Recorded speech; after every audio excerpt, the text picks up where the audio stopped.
歡迎嚟到連結呢個頻道，我係張師奶。師奶閱閱讀充實心靈。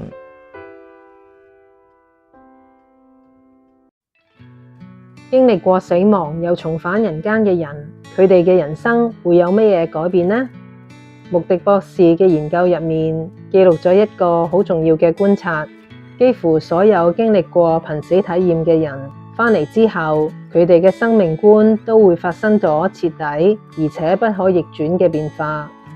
書入面嘅個案記錄歸納咗幾個共通嘅生命改變。第一，唔再害怕死亡。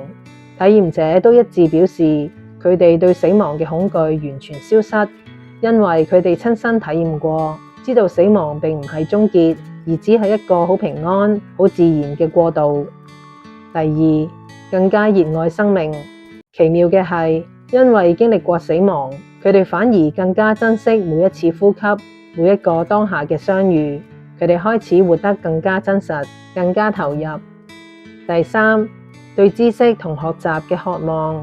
穆迪博士發現，體驗者普遍展現出一種對知識嘅強烈渴求。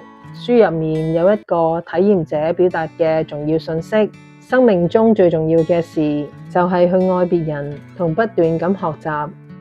第四，更願意付出愛。體驗者回到現實世界之後，普遍變得更有同理心，更加願意無條件去幫助別人。佢哋深刻明白到愛先至係生命嘅本質。穆迪博士喺書入面咁樣寫道：靈魂嘅發展，尤其係愛同知識嘅能力，唔會因為死亡而停止，相反會喺彼岸繼續落去，甚至直到永遠。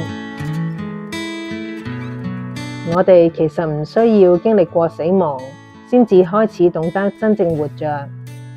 從呢個當下開始，我哋就可以做出選擇，去愛，去學習，去珍惜。